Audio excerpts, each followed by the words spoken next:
performance and accuracy. It's sort of the way that how most of these people, you guys were working with the XOR nets. So this is overall my FPGA. I would take in my audio data from an external source, whether it's a device like a microphone or like a block of memory. I store it after converting it to digital. I have another set of weights stored for my neural network on standby. Use a normalizer to whether I use a floating point as my input data format, I would probably just convert it to integer and try to use this multiplied by a scalar in order to take the decimals into consideration. Or I could simply square it in order to emphasize the difference between the different sample values. Use various features extraction before I implement into my main module. So in audio, you take a series of samples and it makes a waveform. And most features can be extracted by iterating through these samples, because a sample by itself is just a number. It wouldn't work the same way like a movie would, because a frame of that would be an entire video. So you could either do that or use a spectrogram and perhaps use a convolutional neural network to take note of the visual qualities. And in my case, I am using a zero crossing rate, which is a measure count of all the times that the waveform crosses the zero axis.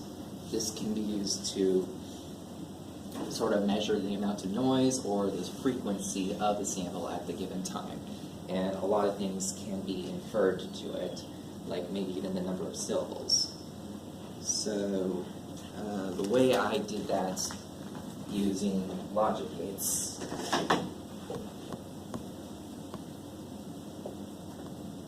was I created a counter.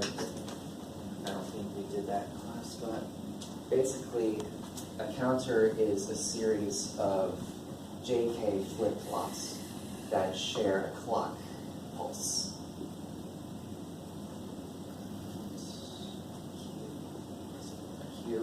And for each flip-flop, the output of one flip-flop will be the clock input of the next.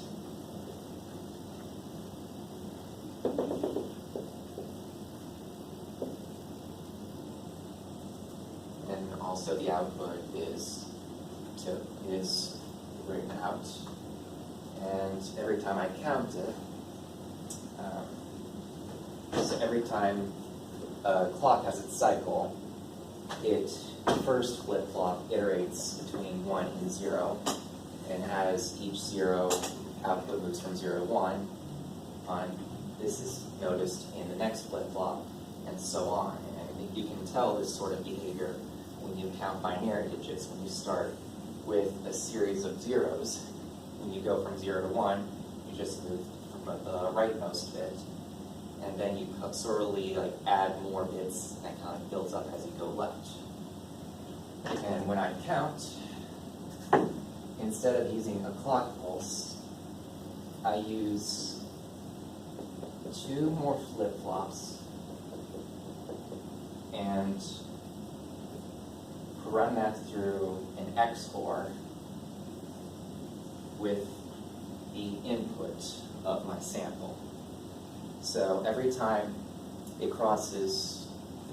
I read in my input, it reads the first bit, which is the sign bit. Every time it goes from 0 to 1, the XOR gate is triggered, and the counter is ran.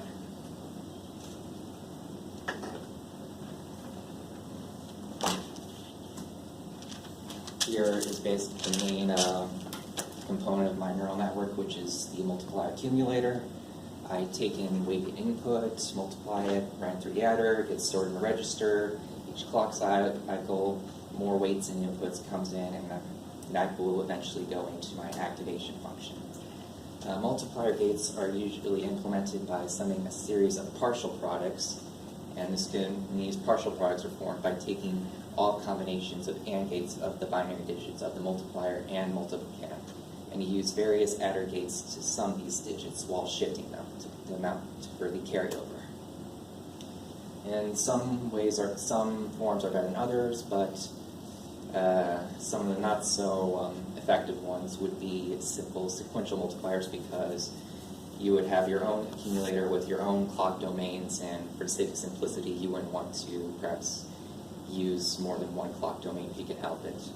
Another way of doing it is using a simple combinational multiplier, which just uses rows of half adders and full adders just to propagate these sums throughout the circuit. But as the number of bits increases, so does the number of required gates, and the number of gates that a bit would have to carry through before the function can be gone through. So my implementation was to sort of take a recursive way where I use smaller multiplier gates and run them through adders of different subsets. And another version of this, for those of you who might have taken an algebra class, is the Karatsuba algorithm, which is where you kind of like work out some of these mathematical properties and you're able to use fewer adder gates and thus less time.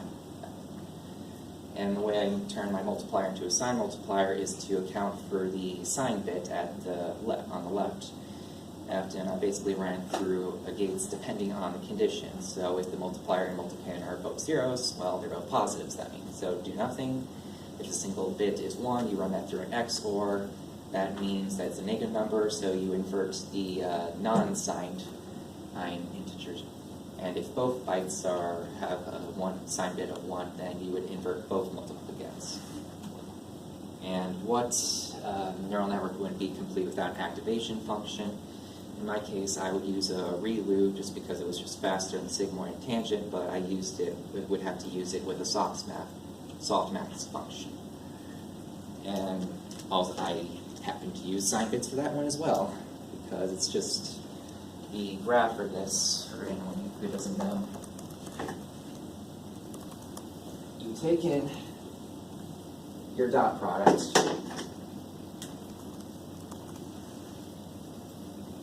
and you run it through the equation, and it's just basically, if it's a negative number, you output a 0. If it's not, you output the input.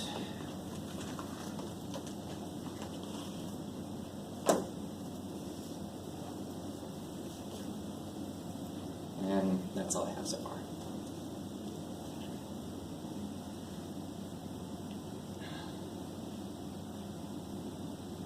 You didn't show any simulation results. Simulation, I'll let you. I was going to work on that more. Okay. Any questions? So let's thank our speaker. Thank you.